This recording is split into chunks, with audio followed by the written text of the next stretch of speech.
Welcome back to Heightscast, the podcast of the Heights School. This is Rich Moss with you from the campus of the Heights in Potomac, Maryland. We're here to talk about the education and the formation of young men fully alive in the liberal arts tradition. Thank you so much for listening, and thank you for continuing to share us our mission and our vision of education, of what our boys can become with your friends. We're very grateful.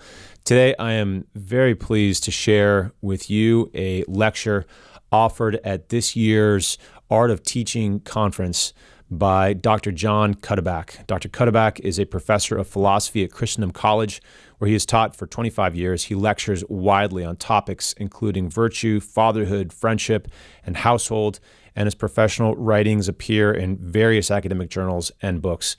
His book, True Friendship, was recently published by Ignatius Press, and he blogs regularly and podcasts as well at lifecraft.org. That's actually life-craft.org, where you can take some of his great classes, Man of the Household and Woman of the Household. And I really appreciate about Dr. Cuddeback his just expertise in the wisdom of the tradition, but then also his ability to apply that wisdom to things that all of us face in practical life. So a really wonderful resource for men and women, for husbands, fathers, everywhere, and teachers as well. So at this conference, Dr. Cuddeback spoke to teaching men, and the title of his presentation was Men Teaching Men, Meeting the Challenge. So a really great talk. I think he explores kind of the idea of what it means to be a teaching man and how that might be a different vocation. And especially for those of us teaching boys, he discusses what we should be trying to bring out of our boys as teaching men who are teaching these young people. So a lot of really great things. Obviously, being in a room with someone is a different dynamic, and so this conversation, this presentation, is going to be somewhat abridged, a bit edited to meet this format where it's less contextualized by the environment here at the Heights. But we are able to present much of his presentation, and I think it gives, regardless, a lot of food for thought. So our thanks to Dr. Cuddeback, and I hope you enjoy this lecture by him at the Heights Teaching Conference this past fall. The title again, Men Teaching Men, Meeting the Challenge Today. Once upon a time, my parents, I'm not going to name any years or anything, thought about sending me here.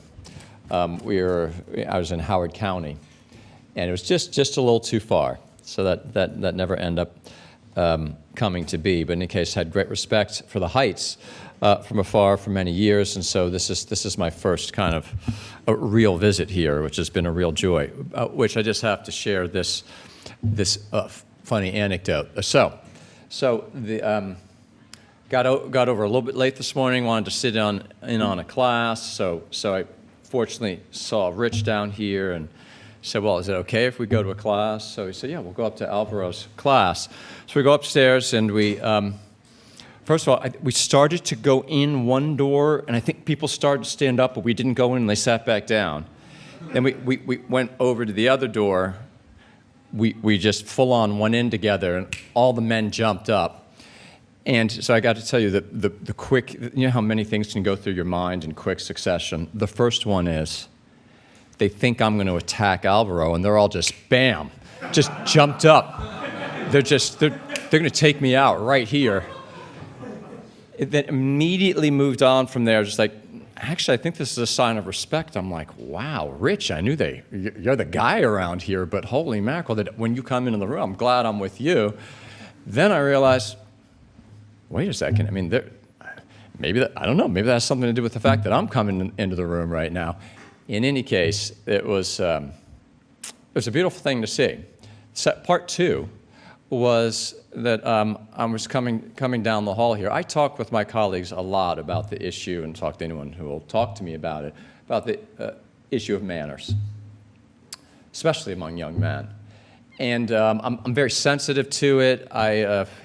Passing young people, I try to make a point of always looking at them, or in any case, being ready if they look up, that you can kind of lock in and greet them. So I just, moments after coming out of that class, I'm walking down the hall right out here, by myself and I see a student coming towards me, and just kind of by habituation, I started to kind of tense up inside, like, okay, here comes one of these classic moments where I'm going to be looking at him the whole time we pass, and he'll never even look up at me, and it'll be just that in your stomach.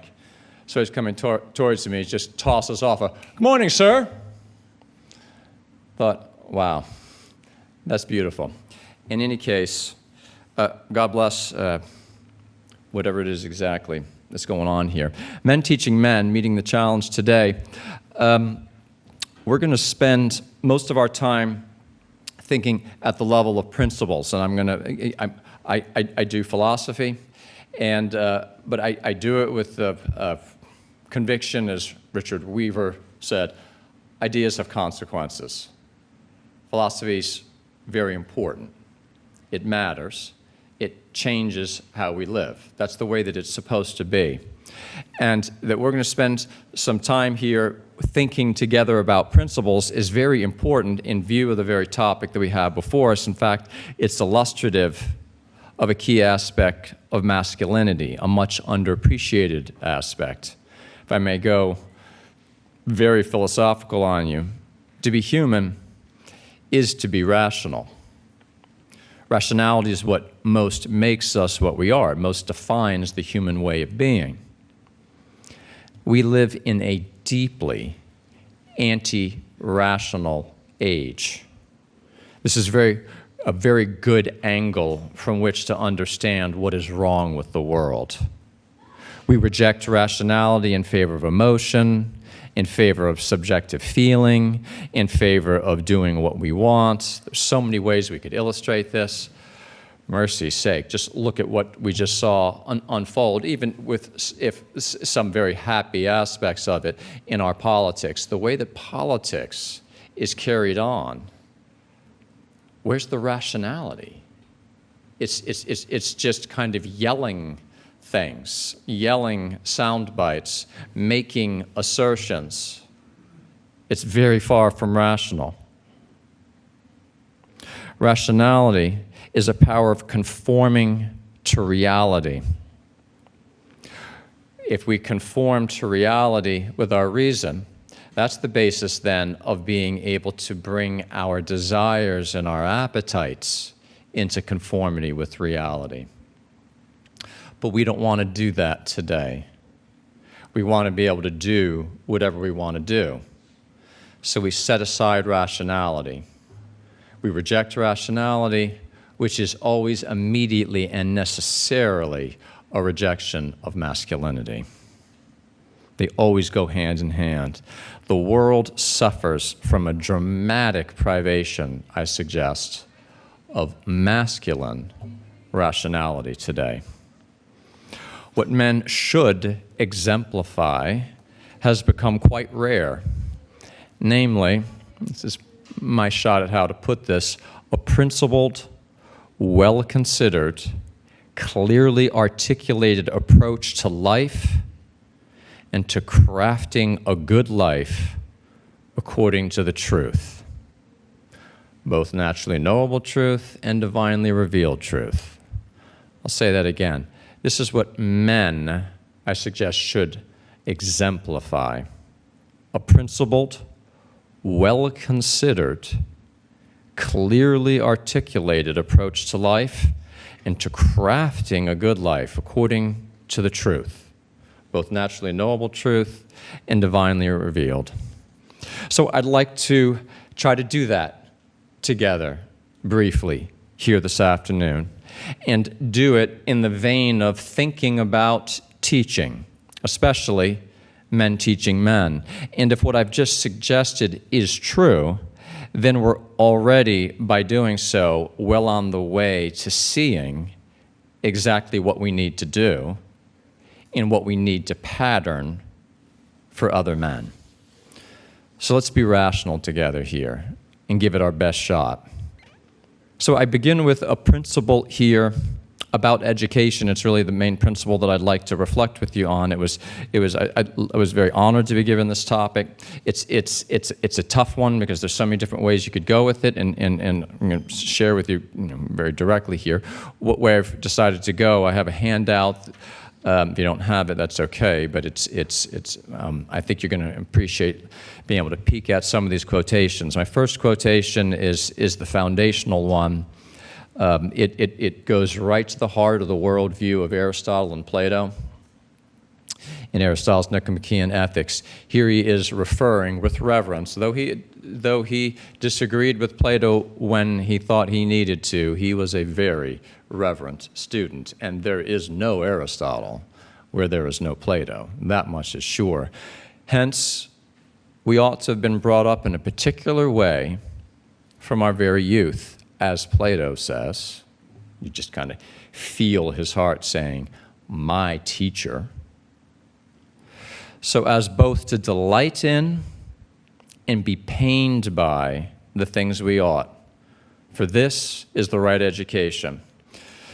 Gentlemen, I suggest in many ways, there it is. It's very simple. It's very complex. It's very challenging. Education, especially of youth, is a formation of right appetite. What do I mean here by appetite? There I'm using kind of the Thomistic term, our will, our passions, our emotions. You can also use the word our heart. This is the realm of appetite. Forming the appetites. This is also very Augustinian. Made it a constant object of his prayer. Lord, help me change my heart. What else is conversion? Primarily than changing what we want. I want to note right off, this in no way minimizes the importance of direct intellectual formation. I'm not making a move here to, well, it's just about what, kind of the heart. It's not about intellectual formation. No, they go very, very much together. But it does focus us on a key truth about human nature, which is very fascinating, which I think is very important for educators to be aware of. By a divine plan, our appetites, again, kind of taking appetite in a broad sense there, because particularly as embodied beings, we have an appetite like the angels, and we have an appetite like the animals. In my Philosophy of Human Nature course, I like to say the subtitle of the course is The Adventures of Having Two Appetites. There is no other creature that has two distinct powers of appetite. A will, which the angels too have, and a sense appetite that when you start smelling that crackling bacon, boom, something's going on in us like in any other animal. For we are animals, though rational, which makes all the difference. But again, by a divine plan, our appetites must first be formed by the rationality of other people, not by our own rationality. This is fascinating. Appetite to be good must always be in accord with reason. Again, reason sees the truth of reality, and it is our great calling to bring our appetites into conformity with the true good that our intellect can perceive. So ultimately, in maturity, our appetites will be governed by our reason. But it's just there's so much richness. There's always more to wonder at. As Aristotle said, wonder is the beginning of philosophy. There's no such thing as a baby angel. Angels aren't brought up. There's no paideia. There's no education of angels. But of rational animals, they come into the world in such a way that by an astounding, generous, profoundly beautiful plan, who they will be has been fundamentally put in the hands of other people. What an astounding trust and commission God has given to those many, those in various capacities, who raise, educare, the young. And one great way of seeing that fits very much with what Plato and Aristotle just said, is the one raising uses his reason to guide the appetites of those being raised, while their reason is not able to do that. Their appetites are engaged in going. What is going to guide them? What will put the right order of truth into their appetites? But you're in my reason. Second quotation is from the teacher himself of Aristotle, from the Republic. I love this one. In ruling our children, ruling is a beautiful word. It's not a bad word. It just has to be understood rightly. In ruling our children, we don't allow them to be free until we establish a constitution in them, just as in a city. And by fostering their best part with our own, and of course, best part, reason, fostering their best part with our own, equip them with a guardian and ruler similar to our own to take our place. Then and only then we set them free. Setting aside the issue of, well, what do you mean? You mean no freedom? We don't need to sweat that detail. The principle is the key one. The fundamental structure of our being in the zone of what do we need to do in order to be guiding and directing, arranging a context for the young to be finding that their appetites are moved towards the right thing.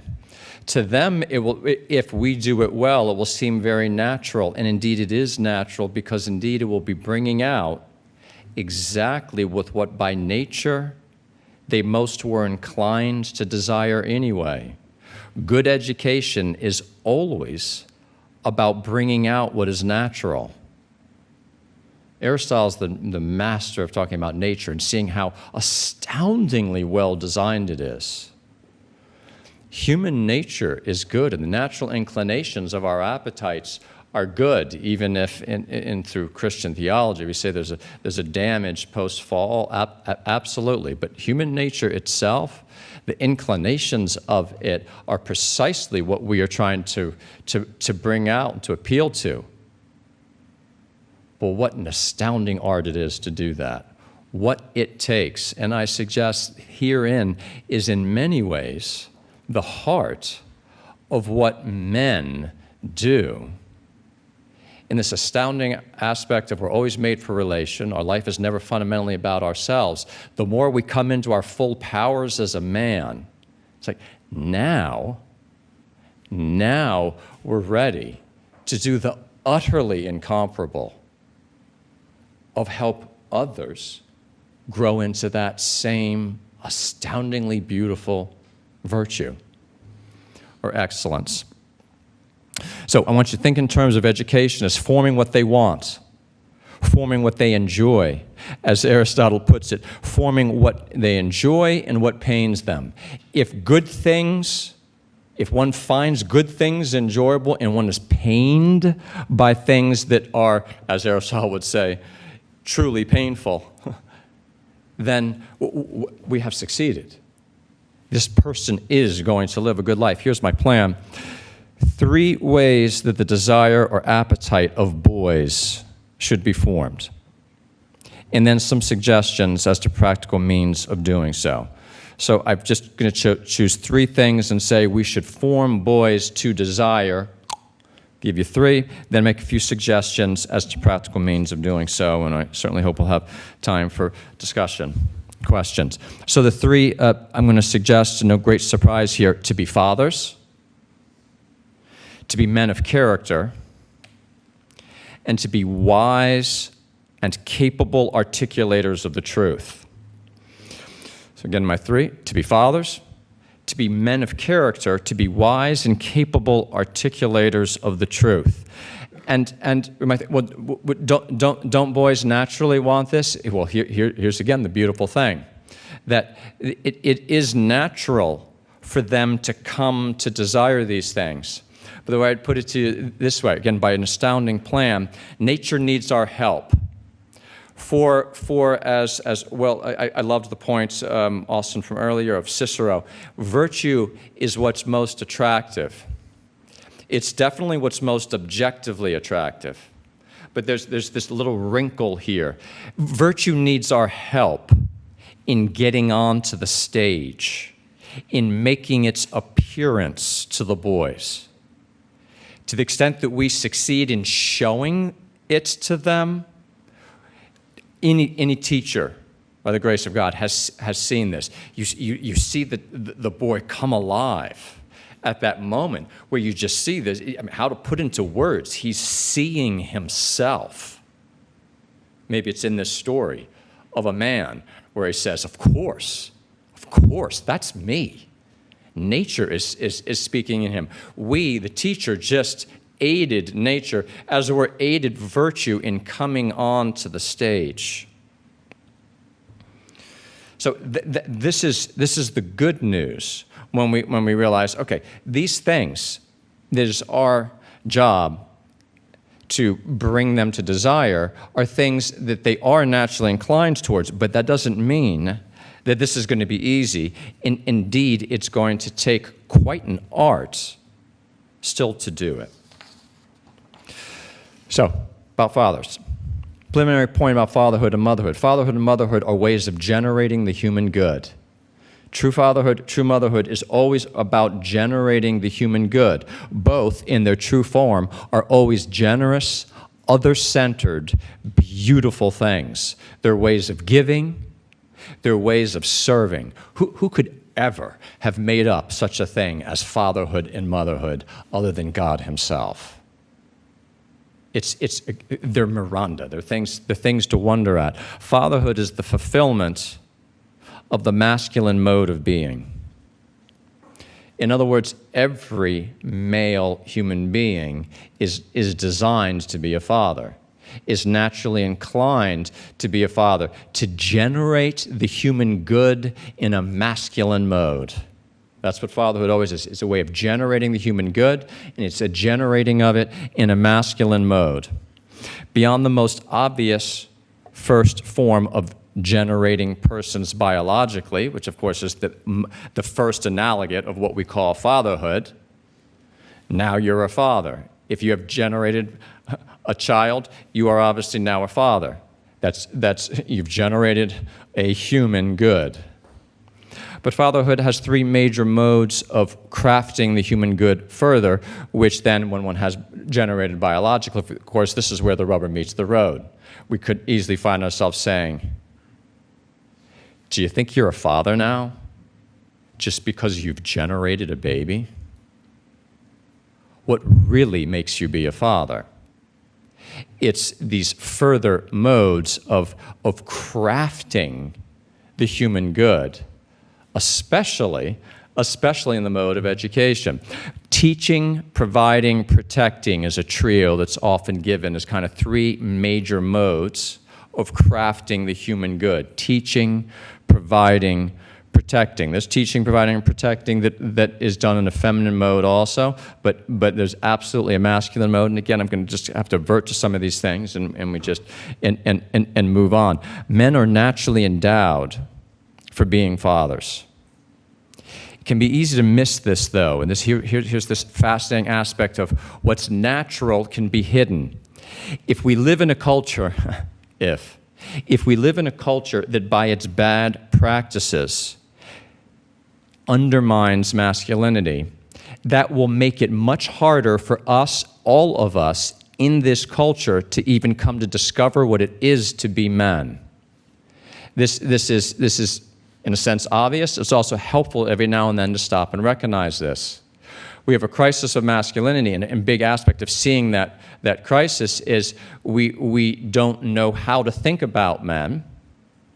because it's undermined in so many ways, and thus it's hard for anyone to discover it and be it. It's not being patterned for us. Bad formation obscures whatever the good is in question.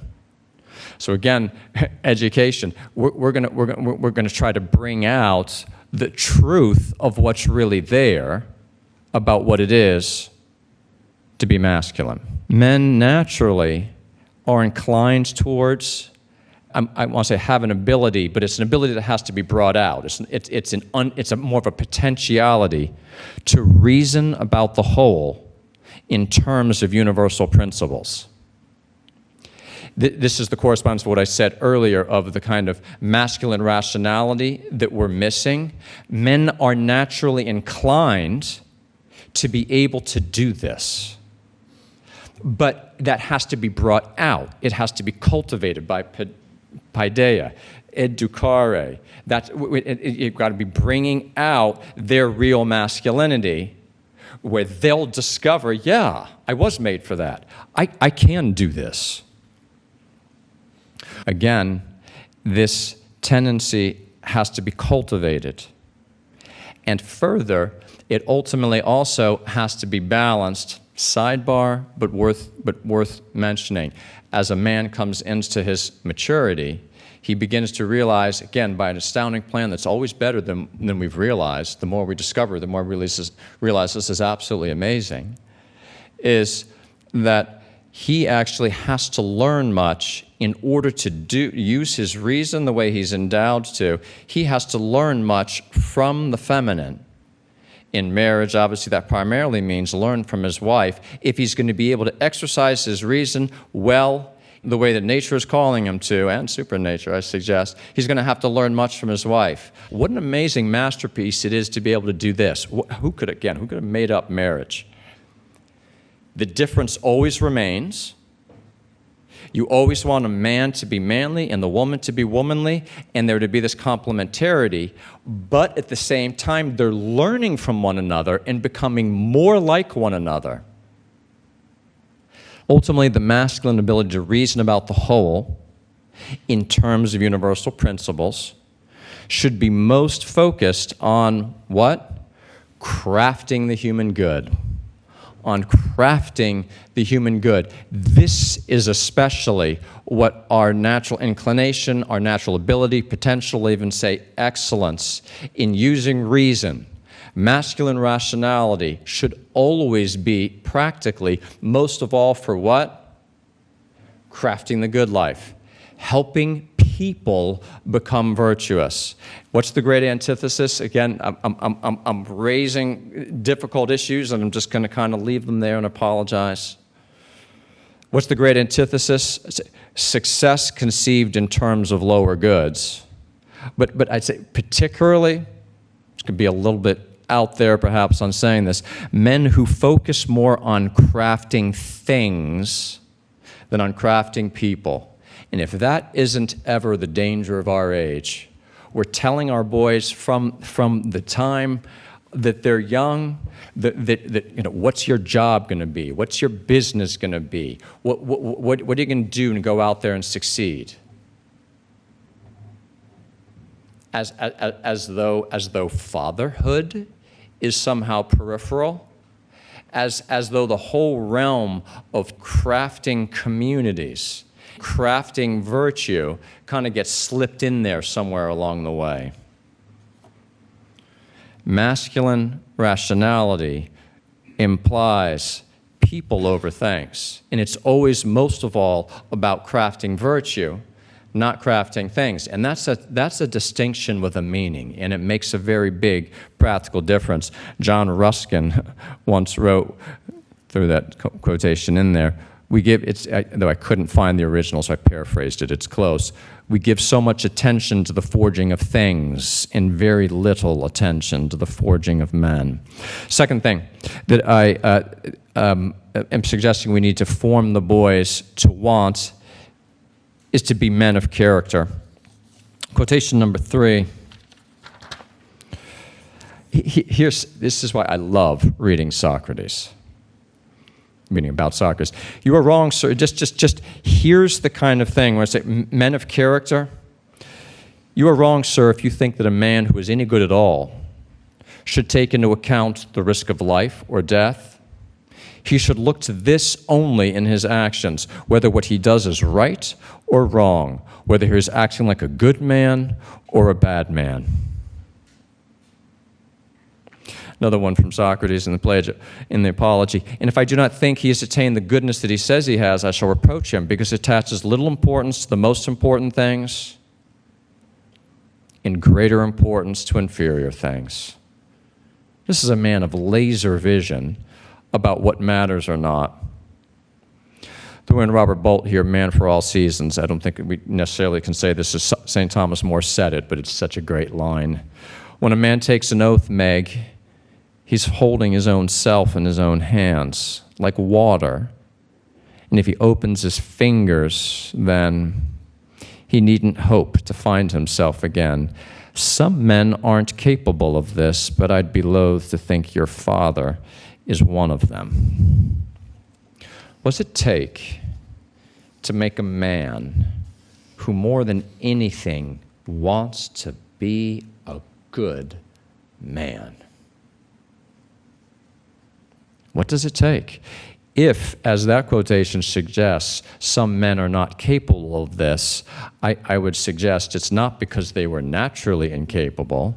It's because bad education or their bad choices, most likely a combination of both, brought them to the pitiable situation of not being capable of the one thing that matters, naturally speaking.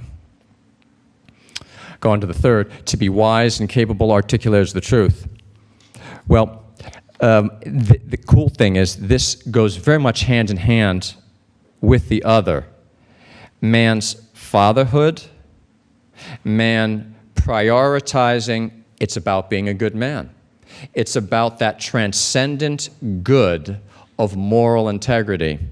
Goes very much hand in hand with being wise and being able to give word to these things. There's so many examples we can give. It's just so beautiful. If we're at, for instance, a marriage reception or wedding ceremony, not the ceremony, the party afterwards, there's something unique about the father of the bride. To my mind, that's always the key moment. It's not becoming uncommon in my experience. I do a lot of weddings. It doesn't necessarily happen anymore. We're losing fundamental habits of men. Sometimes certain things need to be said. They need to be articulated. This is the moment. Everybody's feeling it. This is one of those moments in life. This is where we need to communally recognize certain key things that we all hold together on a day where these two are making this astounding commitment to one another. This is where certain things need to be said. It's not a time to hold back because you're afraid you're going to cry. It's not a time to hold back because you're not as rhetorically capable as your neighbor.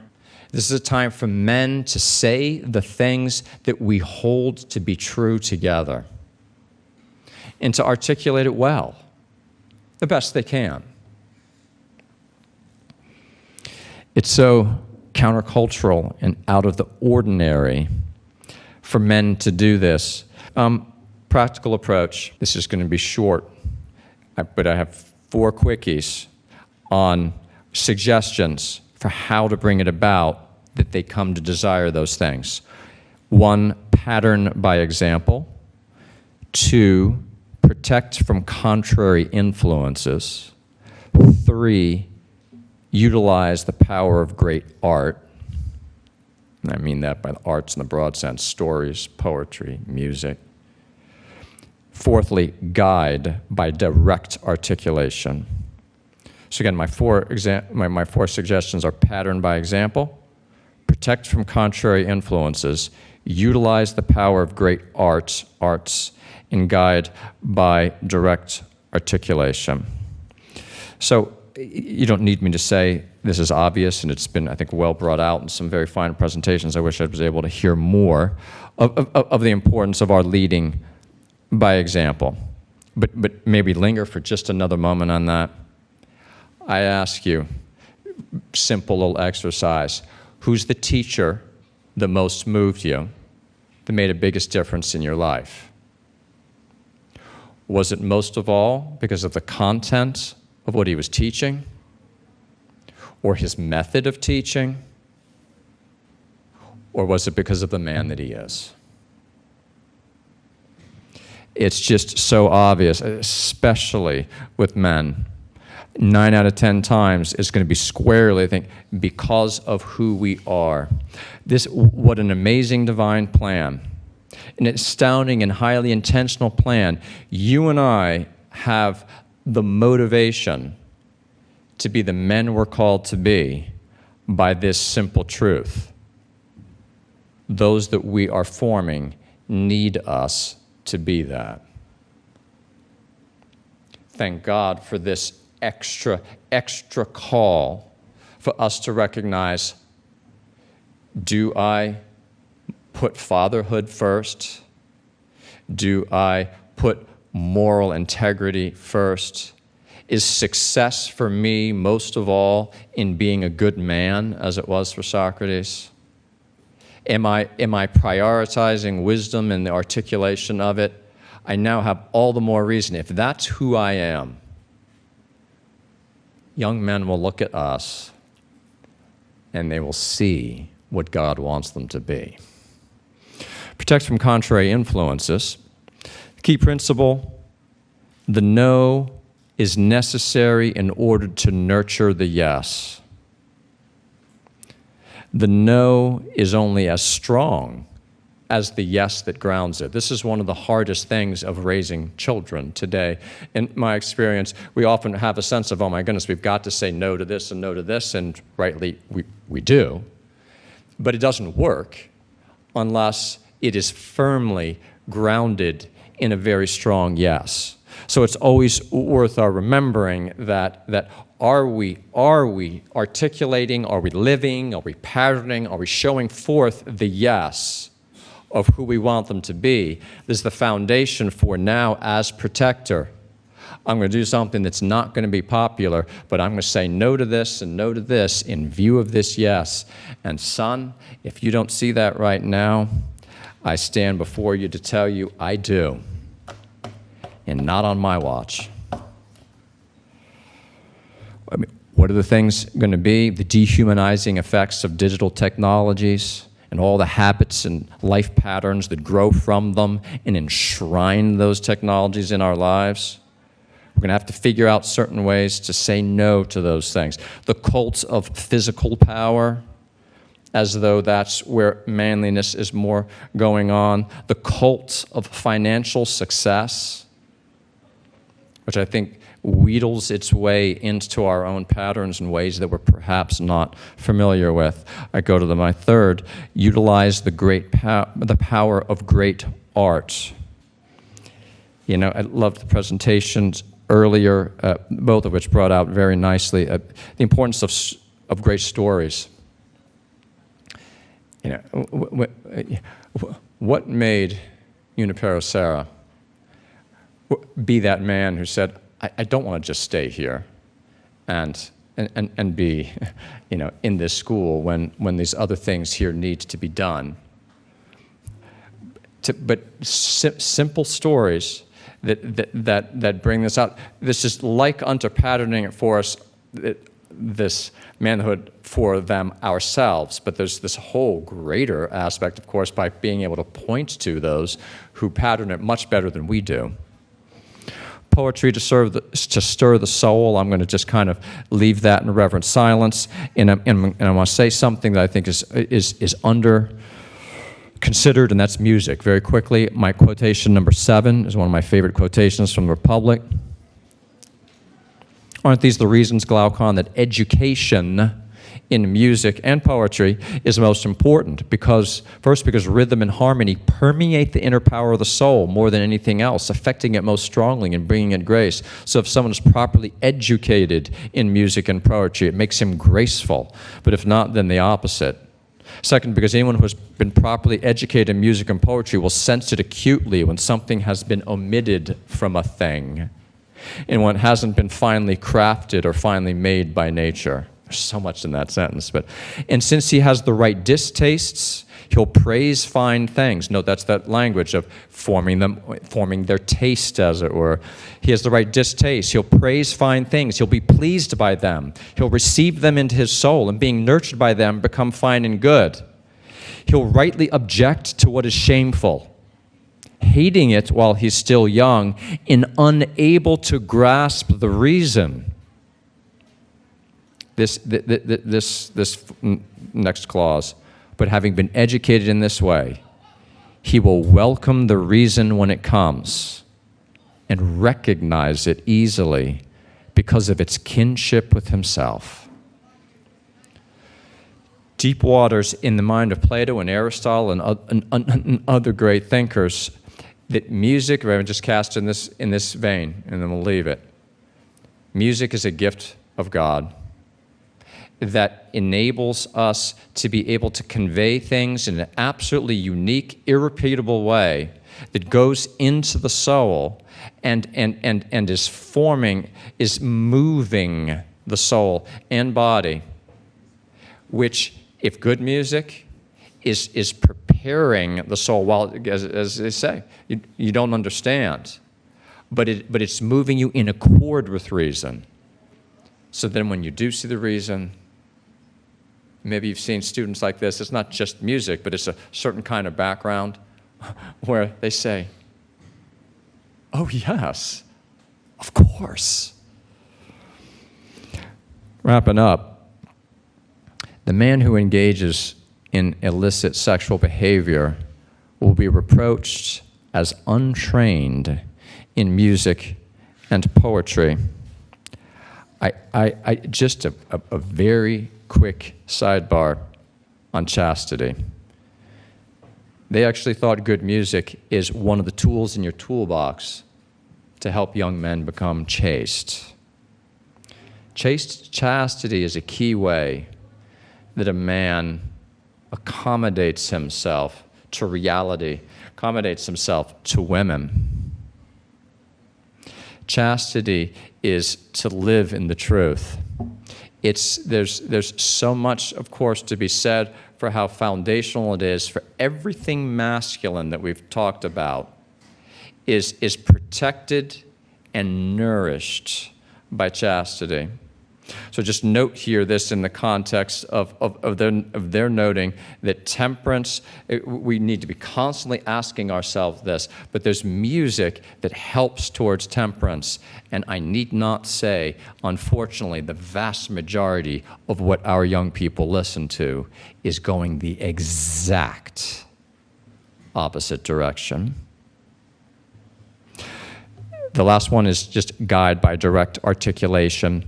And I don't think we need to say anything more about it. It's almost like all the things that were talked about, the different modes of teaching, the direct didactic, and the other. We need to be articulating. We need to be explaining in an age-appropriate way. We need to be sharing all these things and so much more that we've just been talking about right now. We share in an age-appropriate way with these young men. Alston said earlier, and I conclude with it, he said, friendship is the beginning and end of your teaching. I agree. I will, if you will allow me, a slight addition. Friendship not necessarily with you, but we are all about making them capable of true friendship. And if the men I teach become more capable of being friends with others, anyone that they could be a true friend with, praise God, we have done something great. And for any man to be true friends with anyone, man or woman, he must first be a man himself. Thanks for your attention. Thanks for listening. Our thanks also to Dr. Cuddeback. If you'd like to learn more about him, his work, which is really, truly wonderful, visit life-craft.org, and you'll see more about his courses, his blog, his podcast, all of it really good and helpful stuff. Also consider reading his book. We had him on for a podcast a few years ago now, I believe, a podcast about friendship. So there's a lot to learn from him.